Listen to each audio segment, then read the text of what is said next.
بر هادی زمانی عزیز. بسیار سپاسگزار و خرسندم جناب زمانی افتخار دارید گفتگوی دیگه‌ای با هم داشته باشیم. امروز می‌خوایم در مورد آزادی خواهی در اقتصاد صحبت کنیم، لیبرالیسم، نئولیبرالیسم و پسا نئولیبرالیسم. بسیار داستان پیچیده‌ایه، ولی هر جای ایران و در جغرافیای سیاسی که ایستاده باشیم همیشه این بحث‌ها مطرحه و اگر درک مناسبی از این برساخت‌ها نداشته باشیم ممکنه که به بیراهه بریم، مخالفت بکنیم یا موافقت بکنیم، اما ندونیم که داریم چی میگیم و با چی مخالفت میکنیم یا از چی داریم دفاع میکنیم. همه واژه‌های وابسته هم همینجوره. مثلا وقتی ما از فری مارکت صحبت میکنیم هم داستان بسیار پیچیده است. فری مارکت حالا یه بحثای تاریخی هستش، ولی امروزه تا فری مارکت امریکا هم، بازار آزاد در امریکا هم به هر حال آزاد به اون معنا نیست، رگولیتد هست، یعنی قانونگذاری‌های بسیاری هست، نهادهای بسیاری هستن که دخالت دارن، با آماج و اهداف مختلف تلاش میکنن که در واقع اون مفهوم بسیار انتزاعی بازار آزاد رو عینیت بهش ببخشن، کنترل روش داشته باشن و هدایتش کنن به سمتی که در نهایت برآمد کار منافع مردمان اون سرزمین رو بیشتر برآورده بکنه. برای خیلی پیچیده است. شاید برای همین پیچیدگی‌ها هستش که باید از بنیاد شروع کنیم، ببینیم آدم اسمیت چی گفته و فون هایک چی گفته و الی آخر.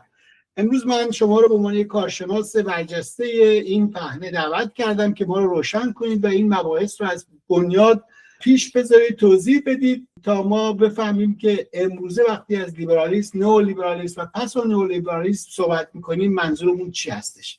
تریبون در خدمت شما، چه دارید پیش بذارید، بیشتر با هم کندکاف خواهیم کرد. درود جناب کرمی، خیلی خوشحالم که مجددا فرصت شد در خدمت شما باشم و همینطور درود به بینندگان عزیز برنامه. همونطوری که شما به درستی گفتید یک موضوع پیچیده و پردامنه‌ای هستش. در نتیجه من مجبور هستم برای اینکه در این فرصت کوتاه بتونم حق مطلب رو ادا بکنم، موضوع رو کمی ساده بکنم و پیشاپیش اگر زیاد مطلب رو ساده میکنم پیشاپیش عذرخواهی میکنم. لیبرالیسم در کنه خودش، در بنیان خودش بیش از هر چیزی یک نگاه فلسفیه که بنیان اون جوهر اون آزادی فردیه. جان لاک معتقد بودش که جامعه رو باید بر اساس مصالح و خیر عمومی اداره کردش و معتقد بودش که تحقق این امر مستلزم آزادی فردیه. هیچ نهادی، هیچ فردی نمیتونه اطلاعات کافی نداره که بدون ادعا بکنه که مصالح و خیر عمومی جامعه رو میدونه. و جان لاک معتقد بودش که در صورتی که گردش آزاد اطلاعات وجود داشته باشه، هر آزادی فردی وجود داشته باشه، این آزادی فردی، رقابت اندیشه و آزادی گردش آزاد اطلاعات نهایتاً جامعه رو در مسیری قرار میگیره که برداشت معتدلی از خیر عمومی، از مصالح عمومی خودش داشته باشه و بتونه جامعه بر اون مبنا اداره بشه. بنابراین کانون اندیشه، جوهر اندیشه لیبرالیسم در اون آزادی فردی هستش به عنوان تضمین آزادی های فردی و رقابت اندیشه ها و گردش آزاد اطلاعات به عنوان وسیله‌ای که به شما بتونید به یک برداشت معتدلی از خیر عمومی، منافع عمومی برسید تا بر اون مبنا بتونید جامعه رو، یک جامعه مطلوبی رو تا حد ممکن اداره بکنید. خب در این رابطه افراد بعدی سعی کردن این اندیشه رو منسجم‌تر بکنن و به اون جنبه عملی‌تر، اجرایی تری بدن. برای مثال بنتهایم و جان استوارت میل مسئله همون فلسفه یوتیلیتاریانیسم رو، مطلوبیت گرایی رو مطرح کردن که بنیانش این هستش که میشه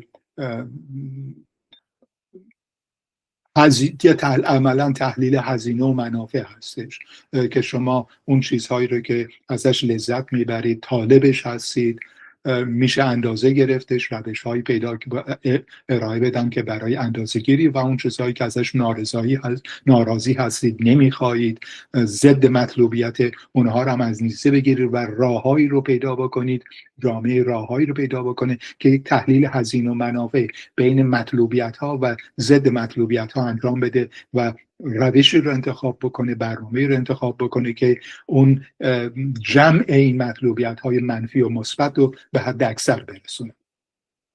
در عرصه اقتصاد جان استوارت میل سعی کردش همون کاری رو که جان لاک در پهنه فلسفه کردش در عرصه اقتصاد بکنه، به این معنا که جان لاک مطرح کردش که آزادی فردی وجود داشته باشه و رقابت اندیشه ها و گردش آزاد اطلاعات نهایتاً به اون خیر عمومی برسه. جان استوارت میل همین کار رو در پهنه اقتصاد مطرح کردش، به این معنا که هر کسی اگر محصول خودش رو تولید بکنه، آزادی عمل داشته باشه که بتونه محصول خودش رو تولید بکنه و اون محصول رو بیاره بازار و مبادله بکنه، در نهایت در اثر این مبادله و رقابت آزاد این افراد تولید کننده، اقتصاد میتونه به تصمیم گیری مطلوبی برسه در مورد اینکه چه باید تولید بشه، چگونه باید تولید بشه و به چه قیمتی تولید بشه، اون سوالهای پایه‌ای اقتصاد رو جواب بده. این در حقیقت یک تصویری از همون اندیشه جان لاک هستش که در اینجا رقابت اقتصادی اون کار رو میکنه و رقابت اقتصادی به اون نتیجه مطلوب در پهنه اقتصادی میرسه و معتقده که این رقابت نهایتاً به تصمیم گیری های مطلوب بهینه، به یک وضعیت بهینه‌ای در پهنه اقتصاد میرسه. این به طور خیلی خیلی خلاصه و مجددا پوزش میخوام اگه مطلب رو خیلی خلاصه کردم، یک شمایی از لیبرالیسم در پهنه اقتصاد میده. حالا اینجا اسمش رو بذاریم لیبرالیسم کلاسیک. متعاقب این خب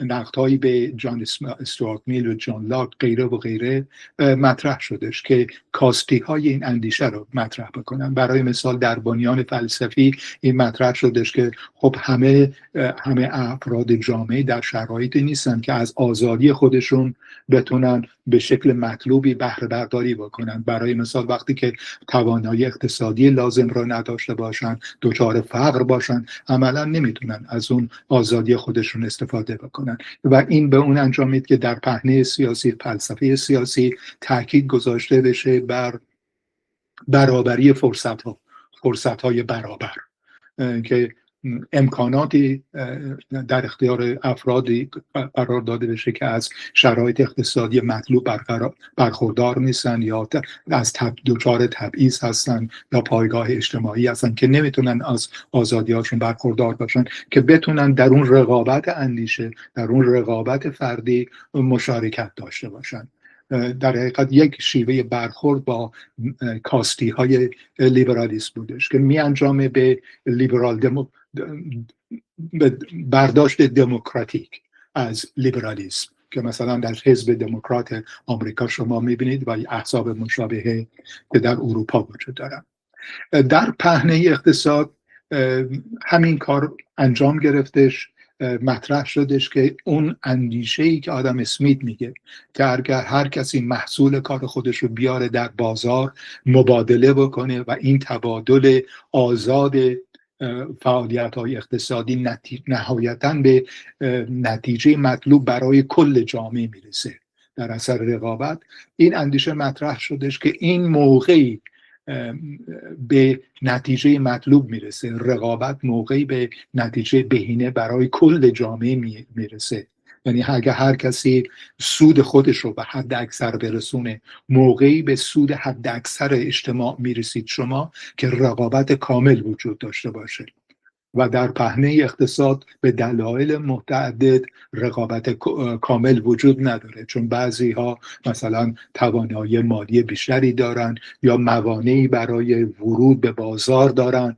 این موانع میتونه انواع و اقسام وجود داشته باشه، در نتیجه رقابت کامل وجود نداره.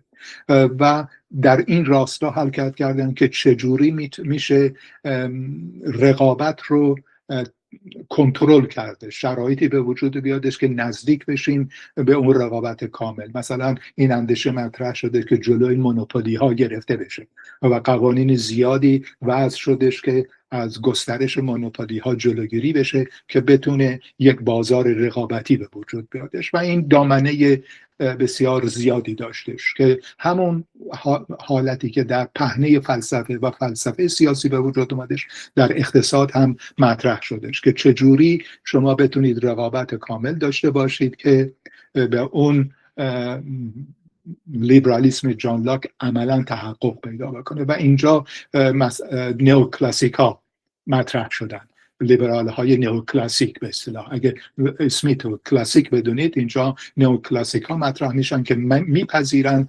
بازار کامل نیست، رقابت کامل وجود نداره و باید راهکارهایی تدوین کردش که این رقابت کامل به وجود، رقابت کافی وجود داشته باشه که ما نزدیک بشیم به اون تصمیم گیری های بهینه.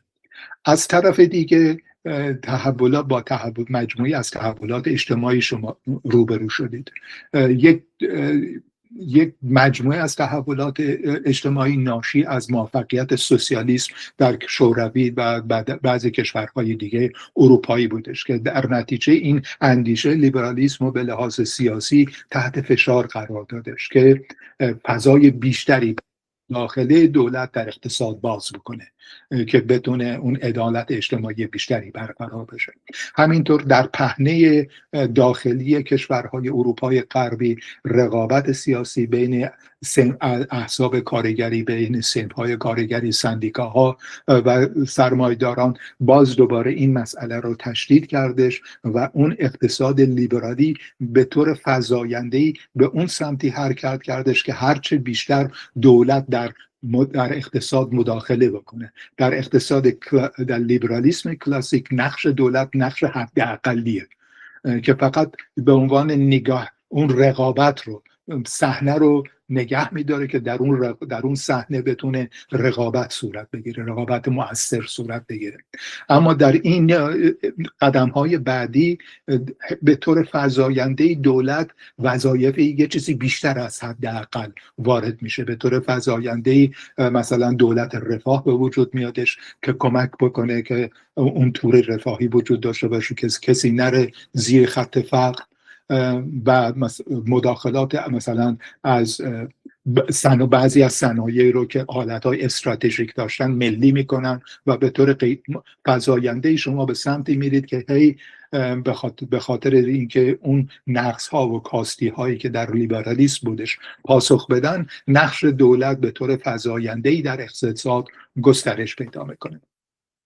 از سوی دیگه بعد از جنگ جهانی دوم خب وضعیتی به وجود اومدش که به تعدادی قابل ملاحظه‌ای از کشورهای غربی و آسیایی صدمه شدید دیده بودند و از طرفی رقابت شوروی هم بودش. در نتیجه دولت‌های غربی به خاطر اینکه در جامعهشون زیاد رادیکال نشه از یک سو و از سوی دیگه به خاطر اون خرابی هایی که در جنگ به وجود آمده بودش، باز دوباره نقش دولت افزایش پیدا کردش. سرمایه مداخلات هرچه بیشتری در اقتصاد کردن و اقتصاددان هایی مثل کینز سعی کردن دنبال این گشتن که توجیهاتی به وجود بیارن، استدلال هایی ارائه بدن که هر دولت نقش پویا و فعال بیشتری در پهنه اقتصاد داشته باشه. برای مثال کینز مطرح میکردش که در بعضی شرایط سطح تقاضا اونقدر میره پایین که بازار دیگه نمیتونه خوب عمل بکنه، واکنش نشون بده و در این مواقع که بازار به علت افت شدید تقاضا نمیتونه خوب عمل بکنه، باید دولت وارد صحنه بشه و سرمایه گذاری بکنه. این واکنشی بود در رابطه با اون رکود اقتصادی بسیار شدید 1930 و متعاقب اون 1939 که عملا به جنگ جهانی انجام میدهش و پیامدهای بعدی. در دوره های بعد از سالهای 40 50 60 این اندیشه کینز بسیار گسترش پیدا کردش و شما شاهد مداخله فزاینده دولت در اقتصاد هستید، همراه با اون تنش‌های متعددی که رقابت متعددی که بین سندیکاها صنف‌های اصناف کارگری، احزاب کارگری و دولت به وجود میادش. در نتیجه دهه 50 دهه 60 تحت تاثیر جنگ جهانی از یک طرف، تحت تاثیر سوسیالیسم و رقابت‌های داخلی در درون جوامع غربی، اقتصاد به صورت فزاینده‌ای به این سمت میره که دلایلی ارائه بده که چرا دولت باید نقش فعالتری در اقتصاد داشته باشه، که نمونه کلاسیک اون همونطوری که خدمتتون عرض کردم کینز بودش. به صورتی که ما در پایان دهه 70 در تمام کشورهای غربی شما با شرایطی مواجه میشید که دولت به طور قابل ملاحظه‌ای گسترش پیدا کرده و در دانشگاه‌ها، در نهادهای آکادمیک دغدغه این بودش که چگونه باید دولت مداخله بکنه، چگونه باید رگولیت بکنه. تمرکز بر روی این نقش رگولیتری دولت بودش. اگه اجازه بدید اینجا من مکسی بکنم و بپرسم که تا اینجا روشن هستش، اگه سوالی مایلید بپرسید که من متکلم وحده نشم. آره خیلی هم عالی. نه روشنه، ولی برای اینکه اون چی که در جامعه میگذره و پرسش هایی که گاهن مطرح میشه بپردازیم یه مقدار در واقع اون چرا که حضرت علی گفتید عملی تر نگاه کنیم، چون تهش ما در جهان امروز لیبرالیست رو تنها که نداریم، معمولا با دموکراسی همراهه، یعنی ما یه لیبرال دموکراسی داریم. حالا اونایی که مخالف لیبرال دموکراسی یا لیبرالیسم هستن گاهی ایرادهایی میگیرن، فارغ از اینکه ایرادها درسته یا غلطه. در جایی که ما دموکراسی داشته باشیم، آیا لیبرالیسم چیزی ذاتی داره که مثلا دموکراسی نتونه بر علیه اون تصمیمی بگیره، رگولیشن ویژه‌ای بذاره و بخواد مشکلاتی رو که فرض بگیریم اگه در عالم نظر و آکادمیک میتونیم نشون بدیم که مثلا فرض کن بازار یه ایرادایی داره نتونیم برطرف بکنیم، یا به معنای دیگه اگه مشکلاتی هست به جهت اینی که ما رگولیشن مناسب نداریم. نمیدونم تونستم پرسش خوب بله کاملا دقیقا. اگر اجازه بدید این سوال شما سوال بسیار مهمی هستش، ولی من پارکش بکنم، نگهش دارم، یه مقدار دیگه توضیح بدم در مورد فرایند رشد اندیشه لیبرالیسم و بعد وارد این جوانب کاربردیش بشه.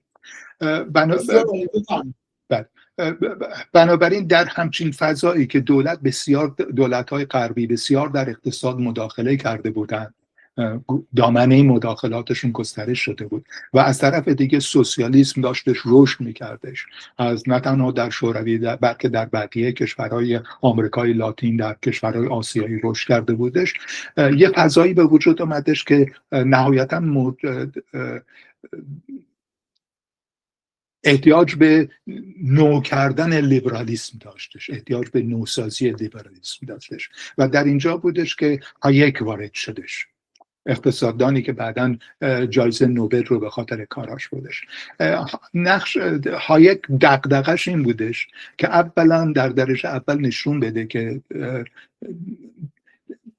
اقتصاد برنامه ریزی که در شوروی و در کشورهای کمونیستی مطرح میشد کار نمیکنه. این یک برنامهش بودش و برنامه دیگرش این بودش که در درون کشورهای غربی که عمدتاً لیبرال دموکراسی بودش بگه مداخله دولت زیادی گسترش پیدا کردش و این مداخله دولت رو به عقب بنشونه. این دو تا دستور کار رو برای خودش قرار دادش که ثابت بکنه اول برنامه ریزی مرکزی کار نمیکنه و دوم در پهنه بیشتر در پهنه آکادمیک، تاکیدش بر روی پهنه در نهاد آکادمیک بودش که این تاکید شدید برای مداخله دولت رو به عقب برگردونه و بره. و برای این کار سعی کردش لیبرالیسم رو، اون لیبرالیسم آدم اسمیت رو نوسازی بکنه. در آدم اسمیت بازار یه نهاد بسیار ساده‌ایه، یک بستریه، یک رینگ بوکسیه که در اونجا فقط مبادله انجام میگیره. هر کسی محصول کار خودش رو میاره و اونجا مبادله میکنن. یه مکانیزم، یه بستر مکانیکیه، خیلی پیچیده نیستش. هایک این رو تغییر میده. معتقده که بازار فقط یه بستری برای مبادلات نیستش، بلکه یک مکانیزم بسیار بسیار پیچیده برای تبادل اطلاعاته که این سیگنال زبانش و سیگنالش از طریق مکانیزم قیمته، تغییرات قیمته. و این اندیشه رو مطرح من اینجا دارم سعی میکنم، ناچار هستم خیلی ساده بکنم مطلب رو، چون نظریه هایک خیلی پیچیده هستش و معتقد باش که این سیستم اطلاعاتی، بازار یک سیستم اطلاعاتی بسیار پیچیده هستش که به صورت ارگانیک در طول زمان رشد پیدا کرده. هیچ بازیگری در اون بازار از اطلاعات کافی برخوردار نیست. اطلاعات بسیار بسیار پراکنده هستش و هیچ بازیگری از اطلاعات کافی برخوردار نیستش که بتونه تصمیم بگیره که بازار باید چگونه عمل بکنه. تصمیم بگیره مثلا یه نهاد اقتصاد مرکزیه، مثلا شوروی یا هر سازمان دیگه. یعنی در واقع اونایی که در بازار دخالت دارن اونقدر انبوهن، زیادن که هیچ کسی نمیتونه جاشونو بگیره. دقیقاً این بسیار پراکنده است، تعداد خیلی زیاده و هیچ کس از اطلاعات لازم برخوردار نیستش که بتونه بگه که چی باید تولید بشه، به چه مقدار باید تولید بشه، به چه قیمتی باید تولید بشه، پاسخ این سوالا رو از دید جامعه بده. این جوهر اندیشه این بودش. منتها در اینجا اگه دقت بکنید دیگه بازار اون مکانیزم ساده آدم اسمیت نیستش که فقط یه جایی هستش که مبادله صورت میگیره. یه مکانیزم بسیار بسیار پیچیده هستش، مکانیزم الکترونیکی مثلا بسیار پیچیده هستش که در اون زبانش، اون سیگنالش از طریق سیگنال قیمت انجام میده و نظرش این بودش که مداخله در این نهاد که ارگانیک هستش و بسیار پیچیده هستش، کسی نباید در این مداخله بکنه. اگر مداخله بکنه این نظم اون مکانیزم ارگانیک به هم ریخته میشه، چون مداخله گر، یعنی اون دولت، اون نهاد مداخله گر اطلاعات کافی رو نداره که بتونه تصمیم بگیره که بازار باید چجوری عمل. در نتیجه هایک همون برمیگرده به اندیشه آدم اسمیت، به اندیشه دولت حداقلی، منتها با در یک مکانیزم بسیار بسیار پیچیده‌تر که دیگه. و با این مطلب در مورد هایک من یه جمله بگم چون به نظرم لازمه، حالا من لااقل اسم کنم، چون اون دخالتی که هایک داره انکار میکنه و میگه مناسب نیست، در فرض اینی که مثلا متخصصین و آدم‌های صاحب نظری واقعا هم هدف دخالت مؤثر داشته باشن. میگه در این حالت هم این دخالت مضره. حالا به عنوان یک سوال مطرح کنم، چه برسه به این که دولت یا آدم‌هایی که در اون تصمیم گیری دخالت دارن منافع ویژه‌ای هم داشته باشن که اون موقع دیگه خیلی متفاوت خواهد شد، چه منافع اقتصادی، چه ایدئولوژیک، هر چی که هست. در بهترین حالتش هم میگه دخالت دردسر ایجاد میکنه، در بدترین که دیگه وحشتناک، بحران ایجاد میشه. دقیقاً، یعنی اون سعی میکنه در بهترین شرایط به قول شما که نشون بده که منافعی هم وجود نداشته باشه و این دولت در به قول خودش کپچر نشده باشه، در محاصره، در تحت کنترل ذی‌نفعان نباشه. اگر حتی اینطوری نباشه و واقعا یک دولت بی‌طرف باشه، حتی در اون شرایط نمیتونه از اطلاعاتی برخوردار باشه که بتونه تصمیم بگیره که چی به نفع کل جامعه هستش، کل اقتصاد هستش. و در اینجا مطرح میکنه که حتی اگر بخواد اطلاعات لازم رو هم جمع بکنه، جمع‌آوری این اطلاعات خیلی خیلی پرهزینه هستش و خیلی زمان میبره. در نتیجه یک پروژه بعد وقتی اطلاعات رو داره جمع میکنه، در لحظه بعد اطلاعات تازه ایجاد میشه. بنابراین هایک با این اندیشه اومد تو که لیبرالیسم آدم اسمیت رو نوسازی بکنه که بتونه پاسخگوی اون چالش هایی که در مثلا شوروی به وجود آمده بودش اون رو نشون بده که کار نمیکنه اون سیستم، و همینطور در نهادهای آکادمیک غربی، دانشگاهی، این تاکید فزاینده بر مداخلات دولت رو به عقب بنشونه و یک دوباره برگرده باشه. در اینجا دولت در دولت هایک یه دولتی هستش که باید خودش رو از با فعالهای اقتصادی نباید زیاد، باید بیطرف باشه، با اونها نباید زیاد نه تنها نباید مداخله بکنه، بلکه باید یک مرزی رو حفظ بکنه که تحت تاثیر منافع اونها قرار نگیره. به این نکته بعداً برمیگردم. به خاطر پیشبرد این هدف در 1947 یک انجمنی را انداختش به اسم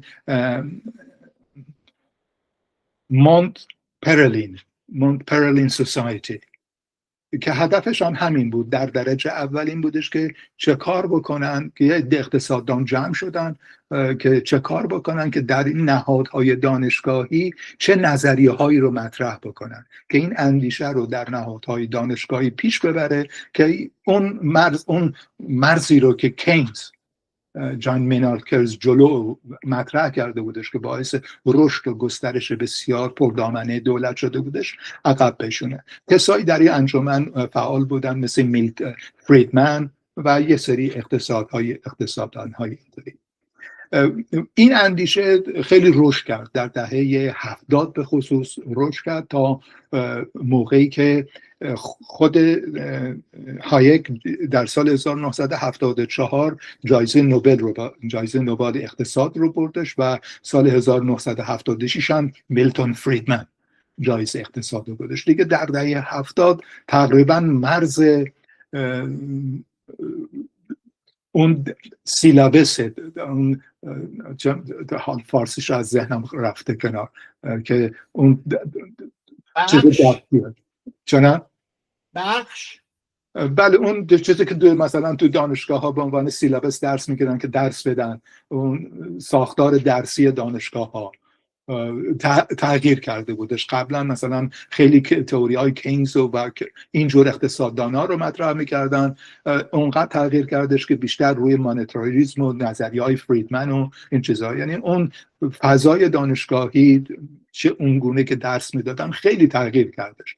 و در پله بعدی همین انجمن مونت پرلین سعی کردش تا حدودی هم به سیاستمدارا، تصمیم گیرها در دولت اونا رو تحت تاثیر قرار بده و به اونها راهکارهایی نشون بده که اونها هم مثلا سیاست هاشون رو بر اون مبناهای جدید تدوین بکنن، نه بر مبنای نظریه های کینز و غیره و غیره. اما به مرور زمان، به خصوص بعد از در دهه 1980 این انجمن مونت پرلین خیلی رادیکال شد، دیگه از اون اندیشه اولیه هایک فاصله گرفتش. در اندیشه هایک دولت یه دولت بی‌طرف بود و خیلی باید خودش دور نگه می داشتش از کارآفرینان، از سرمایه‌داران بزرگ، بیشتر مثل فقط یه دولت حداقلی بودش که باید اون رینگو نگه می‌داشت که بتونه درش رقابت انجام بگیره. اما با رادیکال شدن انجمن مونت پرلین کم کم این انجمن تبدیل شدش به یک نهادی، به یک جایگاهی برای شکل‌گیری نولیبرالیسم و در دهه 80 عملاً انجمن تبدیل شدش به پیدایش نولیبرالیسم که اقتصاددان‌های بسیار راست اومدن توی انجمن. و این انجمن حالا نولیبرالیسم دو هدف رو دنبال میکردش. هایک هدفش این بودش که اون پیشروی تئوری‌های دولت، مداخله دولت رو در عرصه آکادمیک عقب ببره. نولیبرالیسم دو هدف رو دنبال میکردش که این بودش که همین کار رو در عرصه سیاست گذاری بکنه. یعنی دولت ها دیگه برنامه‌هایی که تنظیم میکنن عقب بنشینن، پله پله اون کارهایی که در گذشته کرده بودن مثلا عقب بدن. اگر قبلا نشنالایز کرده بودن، ملی کرده بودن، حالا یه سری صنایع رو خصوصی بکنن. اگر که توجیهات متعددی مطرح میکردن که باید چگونه اقتصاد رگولیت بشه، تنظیم بشه، حالا توجیهاتی مطرح بکنن، استدلال‌ها و تئوری‌هایی مطرح بکنن که چجوری باید این دیرگولیشن انجام بگیره. یعنی خلاف عقب نشینی اون رگولیشن انجام بگیره. این یک هدف نئولیبرالیسم.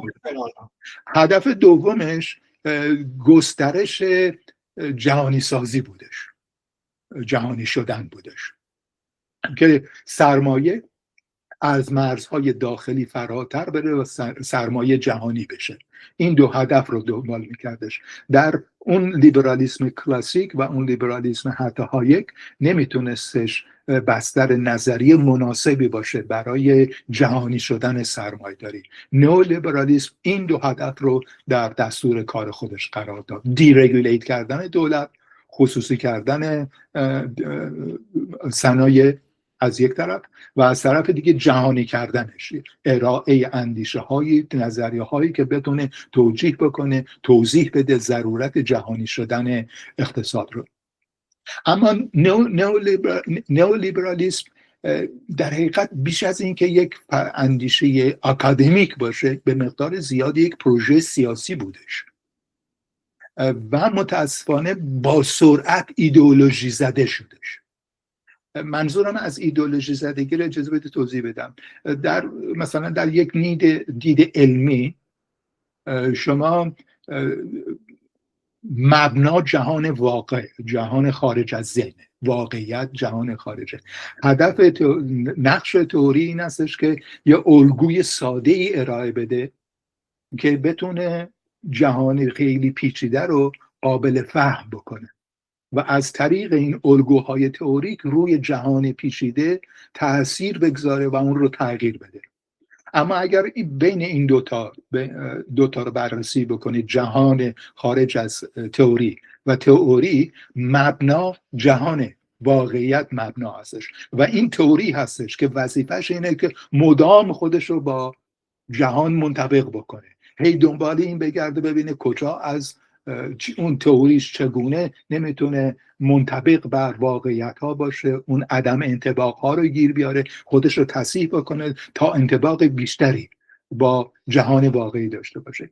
در موقعی که یک نظریه ایدئولوژی زده میشه، این واقعیت و تئوری جابجا میشن، نقششون جابجا میشه دیگه. به جای اینکه تئوری دنبال جهان واقعی بگرده و مدام خودش رو با اون تطبیق بده و مبنا جهان خارج از تئوری باشه، این تئوری میشه حقیقت مطلق و این جهان واقع هستش که باید خودش رو با تئوری منطبق بکنه. یعنی نظریه پرداز اونقدر شیفته نظریات خودش رو میشه که این رو واقعیت میدونه و با لجبازی دنبال این هستش که واقعیت رو منطبق بکنه با نظریه های خودش. نئولیبرالیسم دوچار این ایدئولوژیک زدگی شدهش. فعالیت هایی که در عرصه جهانی شدن کرده بودش بسیار مثبت بودش و تأثیرات بسیار جدی داشتش. باعث شدش که بسیاری از کشورها از اون دام فقر خارج بشن، کشورهایی مثل. اما علیرغم این دستورهای مثبتش، به خاطر اون ایدئولوژی زدگی انعطاف پذیری لازم رو نداشتش و این دیرگولیشن رو، عقب نشوندن مرزهای تنظیم اقتصاد رو اونقدر جلو بردش که بحرانهای مثلا مالی 2008 به وجود آمدش. مثلا در عرصه بانکداری یک بار تمام قوانینی رو که برای کنترل بازی تدوین شده بودش، اینا رو چیکار کردش؟ عقب زدش. این مکانیزم کنترلی بانک ها رو برداشتش که حالا بحثش خیلی مفصل و پیچیده هستش که نهایتا منجر شدش به اون بحران مالی 2008 و دنبال اون چندین بحران دیگه به وجود آمدش. این هستش که در دهه دیگه هول و هوش 2010 میرسید، تقریبا توافق نظر قابل ملاحظی چه در دنیای اکادمیک چه در دنیای خارج از اکادمیک شکل گرفته که این نئولیبرالیسم اون ایدئولوژی زده شده بودش، زیادی جلو میرفت. مثلا در بریتانیا تعداد صنایع زیادی رو خصوصی کردن در دوره خانم تچر در بین 80 و 90. ولی در بعضی صنایع این کار موفق بودش، بسترهاش وجود داشتش. مثلا در بخش برق به خاطر اینکه تحولاتی به وجود آمده بودش، واحدهای اقتصادی نیروگاه‌های برقی به وجود آمده بودش که با استفاده از نیروگاه‌های گازی دیگه اینا واحدهای اقتصادی خیلی بزرگی نبودن. شما میتونستید واحد اقتصادی یک نیروگاه اقتصادی نسبتاً کوچیکی داشته باشید و رقابت بکنید. دیگه تکنولوژی تغییر کرده بود و اینا رو راحت میتونستید خصوصی بکنید. دیگه به قول معروف یه نچرال مونوپولی نبودن، یه انحصار طبیعی نبودن که باید حتما دولت اونا رو بگردونه. در اینجا پاسخ میدادش و وقتی هم خصوصی کردن موفقیت بودش. ولی در بعضی عرصه ها کاملا مشخص بودش که این خصوصی کردن اینها به هنگام نیست، شرایطش هنوز وجود نداره. مثلا در صنایع راهن، اما به دلیل اون ایدئولوژی زدگیشون علیرغم یک کارشناسای اقتصادی که حتی موافق خصوصی سازی بودن بهشون میگفتن در اینجا دارید زیاده روی میکنید، فشار زیادی دولت خانم تچر رو بود که اینا رو خصوصی بکنه و الان شرکت‌های راهن از اون موقعی که خصوصی شدن منشأ مشکلات بسیار زیادی در صنعت حمل و نقل بریتانیا هستن، به این دلیل که با یک دید ایدئولوژیک اینها رو خصوصی کردن. این مشابه در آمریکا هم به وجود آمدش و حتی در پهنه جهانی سازی کردن سرمایه هم همین عدم انعطاف پذیری به وجود آمدش که مشکلاتی هستش که در آمریکا شکل گرفتش و از جهاتی میتونه توضیح دهنده پیدایش ترامپیسم و غیره باشه. این بنابراین این ایدئولوژی زدگی نئولیبرالیسم باعث شکستش شدش و گرچه در دهه 90 و 2000 مثلا نهادهایی مثل صندوق بین المللی پول دیگه خودشون طرفدار اون نئولیبرالیسم بودن و سیاست‌های اونا رو اجرا می‌کردن و کشورهای مختلف و دولت‌های مختلف و در کشورهای مختلف تشویق می‌کردن که اون سیاست‌ها رو اجرا بگذارن، الان دیگه عقب نشستن، با اون شدت این کارها رو نمی‌کنن و بسیار واقع بین‌تر هستن. در نتیجه ما وارد پسا نئولیبرالیسم میشیم. پسا نئولیبرالیسم، این توضیح هم بدم که درسته که نئولیبرالیسم از اون انجمن مونتپرلین بالاخره برخواسته بودش، ولی تناقض داره با اون اندیشه هایک مخالف این بودش که دولت اونقدر فعال بشه که خودش شروع به بازارسازی بکنه. ولی در نئولیبرالیسم خود دولت علیرغم اندیشه هایک که بعد دولت عقب نشست، خودش وارد میشه و شروع میکنه به بازارسازی، یعنی میادش با بخش خصوصی انقدر دستش یکی میشه که مثلا شروع بکنه به طور مصنوعی بازارهایی رو در صنایعی که قبل میخواد خصوصی بکنه به وجود بیاره. یعنی هایک مخالف بازارسازی دولت بود، ولی در نئولیبرالیسم بنیانش اصلا این هستش که دولت بازارسازی بکنه. در نتیجه در اینجا حتی نئولیبرالیسم اونقدر فاصله میگیری که در تناقض با اندیشه های اولیه هایک و حتی لیبرالیسم قرار میگیره، به خاطر اینکه دولت تقریبا همبستر میشه با بخش خصوصی، بیش از اندازه یکی میشه. این هم یه جنبه دیگه شد و ما رو وارد دوران پسا نئولیبرالیسم میکنه که یک نوع بازگشت هستش به اون اندیشه‌ای که دولت نباید زیاد مداخله بکنه، ولی نه اون حدی که در نئولیبرالیسم کلاسیک هستش جا میذاره برای مداخلات دولت، برای مداخله مثلا سنجیده و مطلوب دولت که بتونه از اخشار ضربه پذیر حمایت بکنه غیره و غیره. یعنی در حقیقت شما وارد یک نوع سوسیال دموکراسی میشید، منتها نه سوسیال دموکراسی که از سوسیالیسم برخواسته، بلکه سوسیال دموکراسی که از لیبرالیسم برخواسته. اندیشش معتقد به آزادی فردی هستش، معتقد به مالکیت خصوصی هستش، به رقابت اقتصادی و رقابت اندیشه ها هستش، ضرورت مداخله دولت رو میپذیره، ولی همیشه باید این رقابت کنترل شده باشه. با بخش خصوصی دولت نباید خیلی هم بستر و یکی بشه که منافعشون تحت تاثیر منافع اونها قرار بگیره و غیره و غیره. حالا فکر کنم فرصت مناسبی باشه که وارد سوالایی که شما آره، بذارید یه سوال بکنم.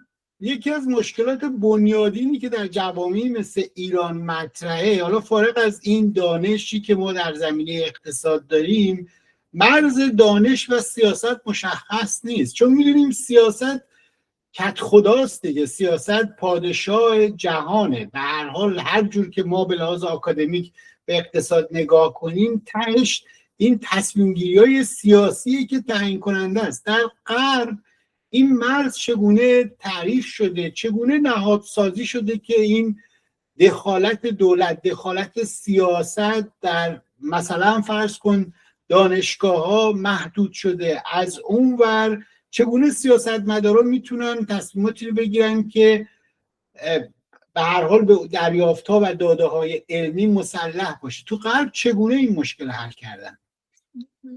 یه بخش قابل توجهش به خاطر رشد نهادهای جامعه مدنیه.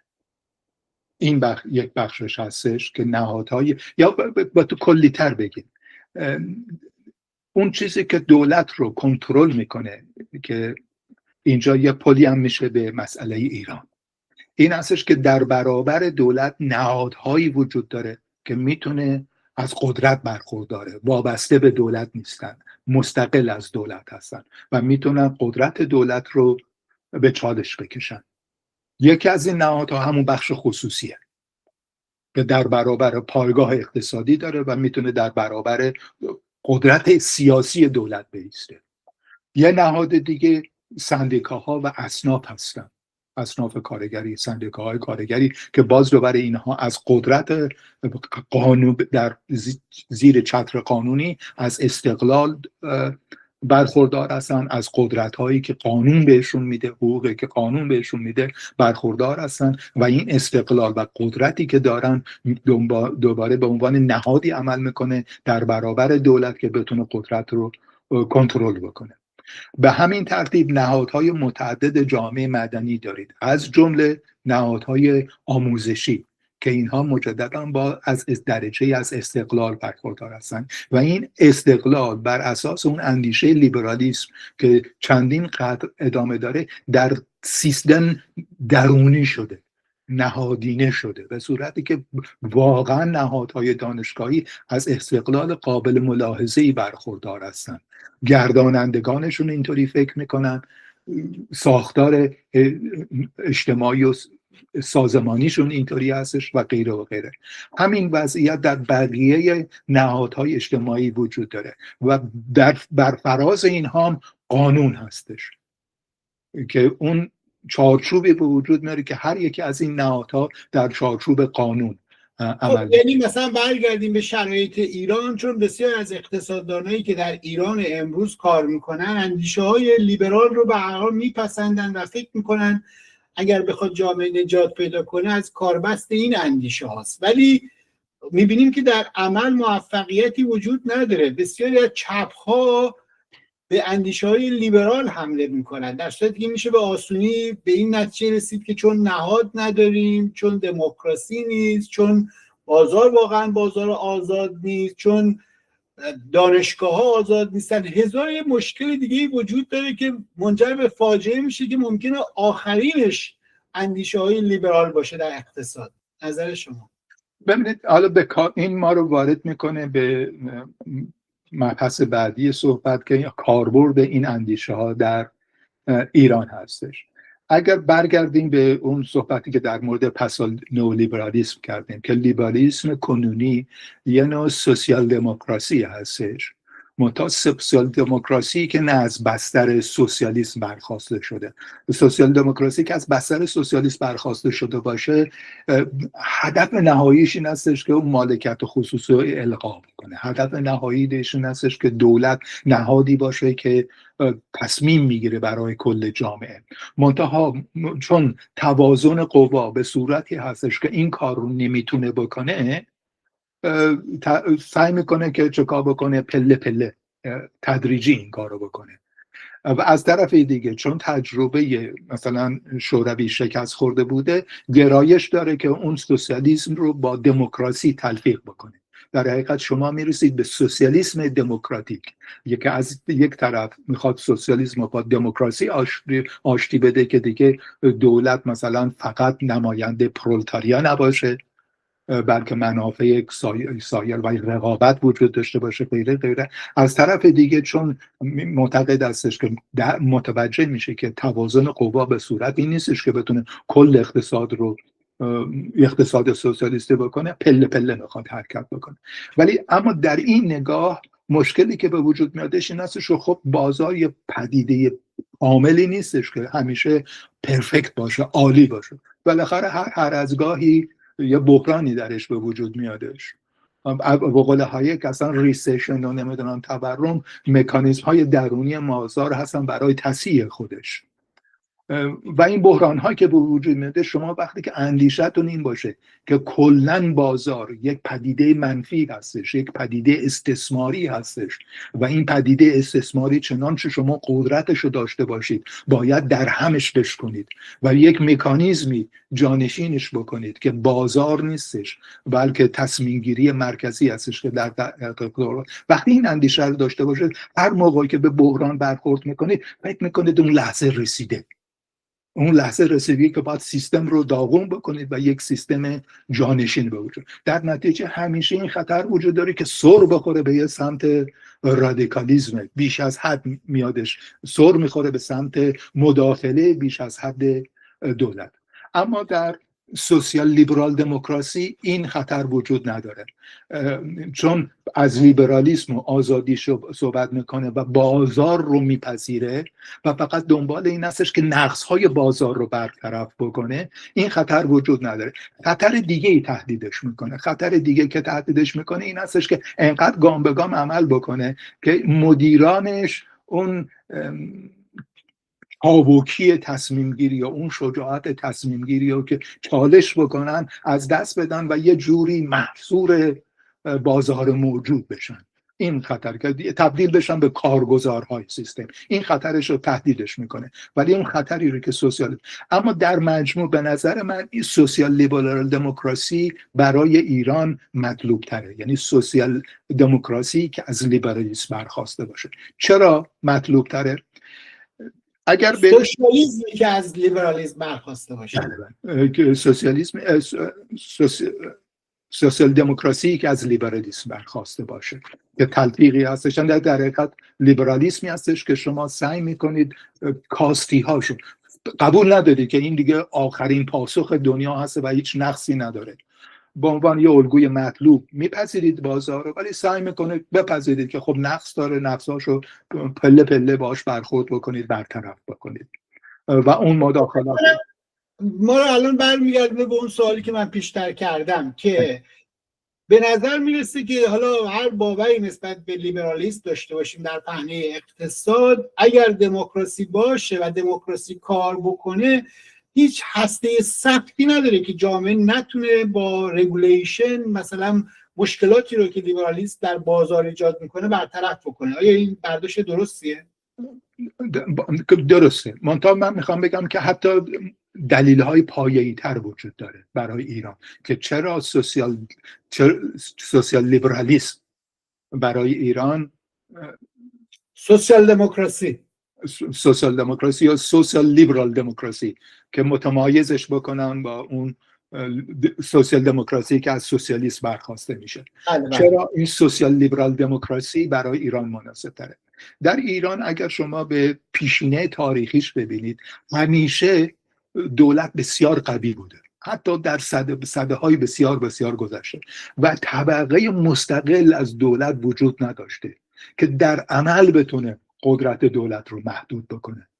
قدرت اقتصادی همیشه تحت سلطه قدرت سیاسی بوده. سلطان یه دفعه به یک کسی رو ثروتمند میکرده با امتیازهایی که بهش میداده. هر لحظه که تصمیم میگرفته قدرت اقتصادیش رو ازش میگرفته. هیچ وقت یک طبقه قدرت مستقل اقتصادی ما در ایران حالا شاید اغراق باشه، ولی طبقه مستقل اقتصادی که بتونه در مقابل دولت وجود داشته باشه یا نبوده یا بسیار ضعیف بوده. ثروت همیشه تحت سوای قدرت سیاسی بوده. این پیشینش به سده‌های بسیار گذشته میگره و این یکی از عوامل باعث تولید استبداد در ایران هستش که قدرت اقتصادی مستقل دارن.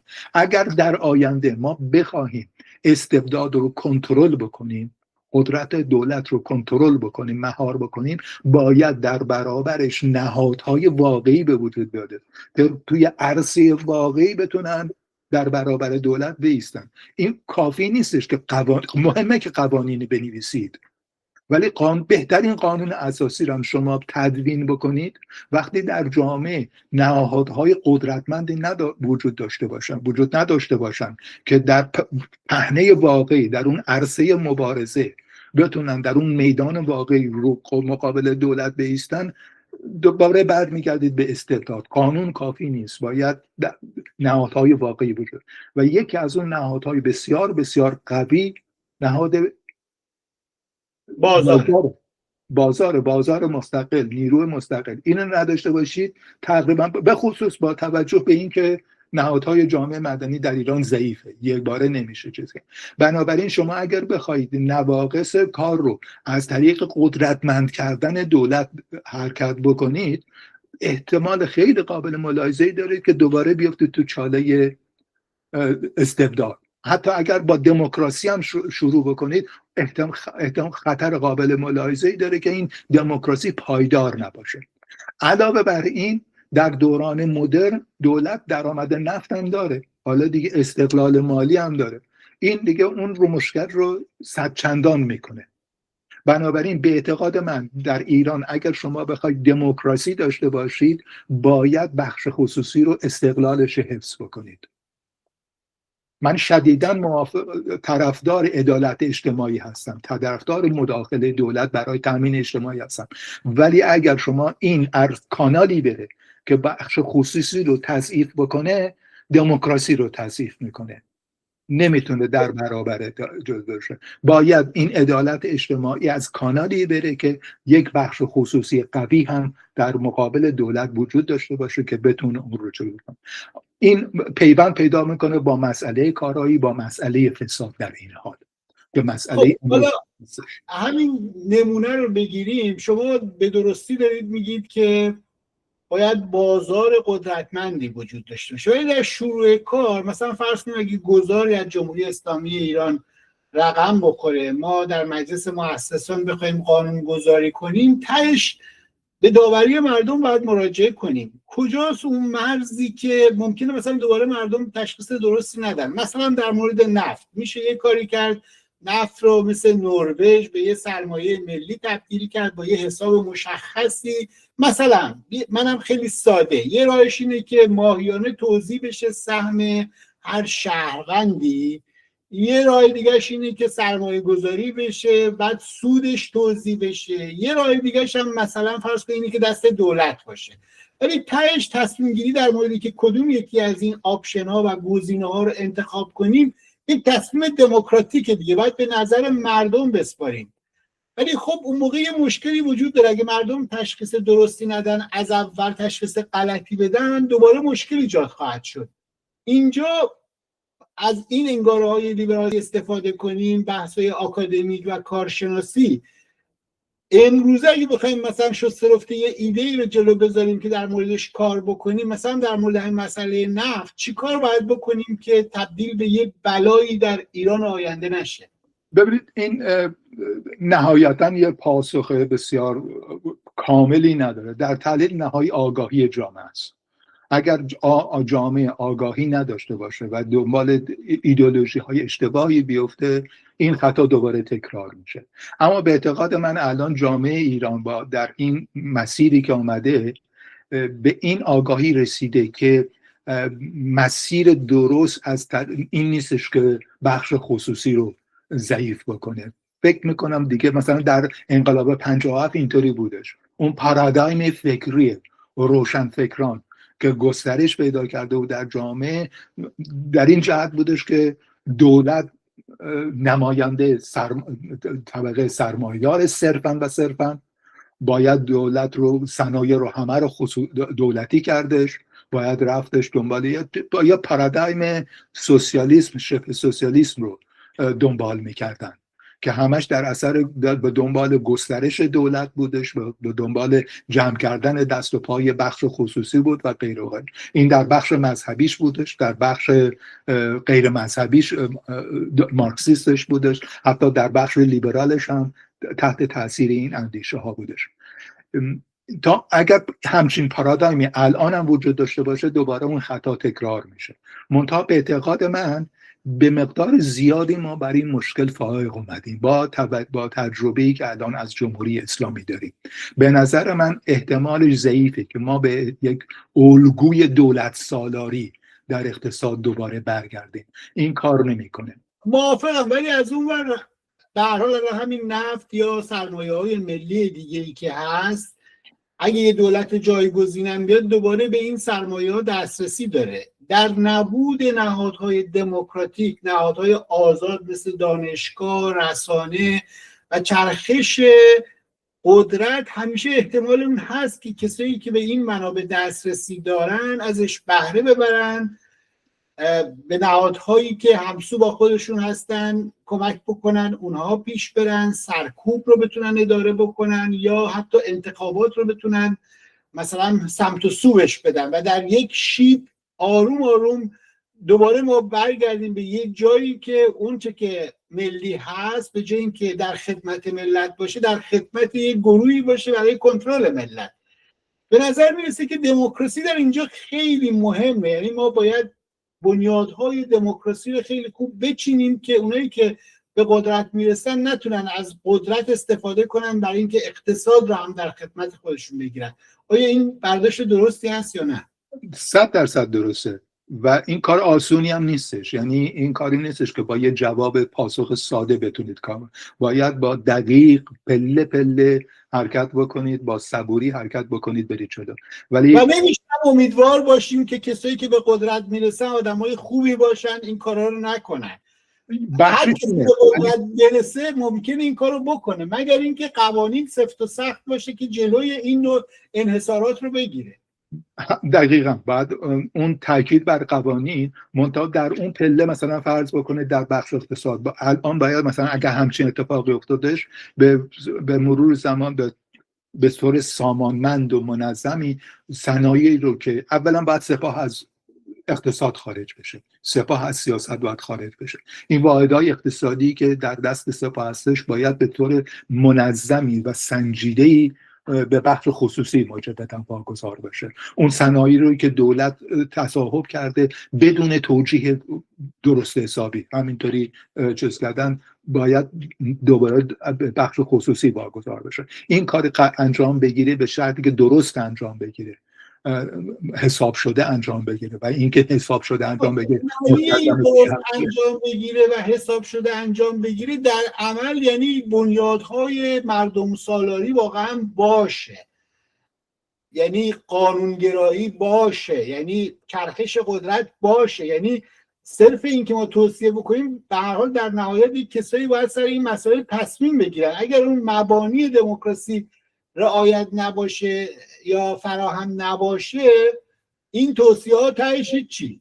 درسته، من با شما موافقم. من دارم میگم که به ما هم فرض بکنید اون مبانی دموکراسی که شما میگه قانون ها وضع بشه، اون نهادها رو که یه دفعه نمیشه به وجود بیاد، شما قانون وضع میکنید بعد پله پله اون نهادها رو به وجود میاد. اما این یه سری نهادهای قدرتمندی مثل بخش خصوصی به وجود نیادش، احتمال داره اون دموکراسی، قوانینی که در برپایه دموکراسی تدوین میشه پایدار نباشه، دوام پیدا نکنه، بعد از 5 سال بعد از 10 سال دوباره برگرده به وضعیت. به خاطر اینکه دوام پیدا بکنه باید نهادهایی رو بسازید که بتونه قدرت دولت رو در عمل کنترل بکنه. یکی از اونها همین بخش خصوصی، یکی دیگه تمرکز زدایی در حکمرانیه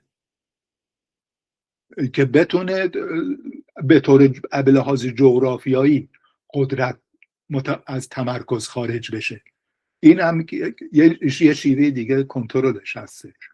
یه شیوه دیگه هستش که این نهادهایی که مثلا نهاد نیروی کار، همونطور که سرمایه رو، بخش خصوصی رو، واحدهای اقتصادی مناسب رو واگذار میکنید به بخش خصوصی، به همپای اونم باید سنها رو، اتحادیه‌های کارگری رو قدرتمند بکنید که بتونه اون نهادم در برابر دولت به، منتها با یک شرط جدی که این کار به صورت انجام بگیره که این اتحادیه‌های کارگری با اون بخش خصوصی هی دوچار یک رقابت، یک تضاد آشتی نشن. اگر این کارو بکنن سیستم دوباره میخوابه. مثلا در بریتانیا دهه 70 همینطوری شده بودش که یکی از دلایلی که نئولیبرالیسم رشد کرد همین بود که هر روز اعتصاب بود بین اتحادیه‌های کارگری و انواع اقسام. یک مسیر بسیار پرچالش و طولانی هست. آماده باشیم برای کارهای استخوان خورد کن. کار سختی بعد مثل یک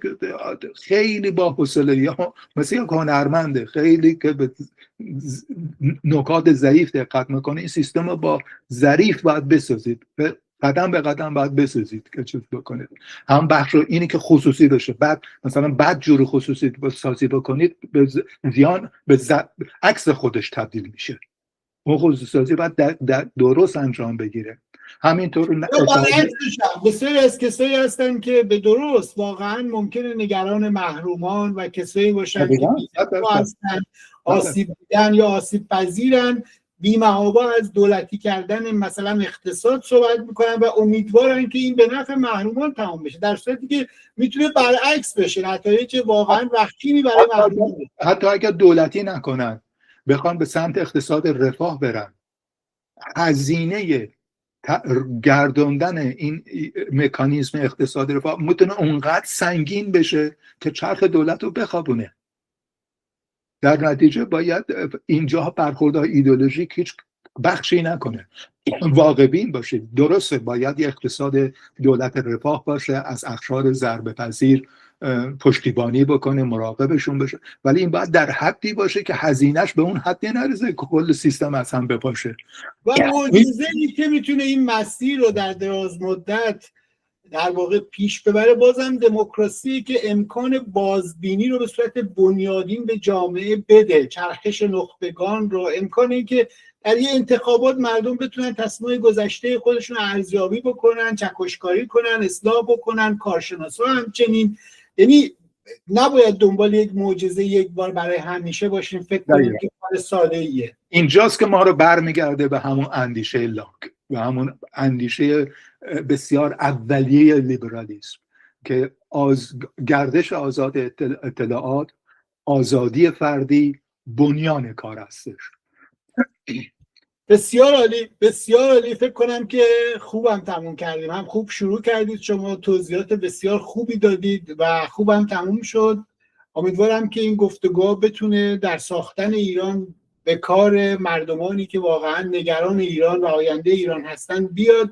برای شما سایه بلند آرزو میکنم. امیدوارم مردمان ایران روز و روزگاران خوشی رو ببینن و بتونن در ساختن ایران آینده با اندیشه های به هر حال بلندی که در جهان ساخته شده و واقعا هست و ما امکانات زیادی داریم که از این میوه ها بچینیم و به کار ببریم و ایران رو آباد و شکوفا بکنیم. بدرود. بدرود.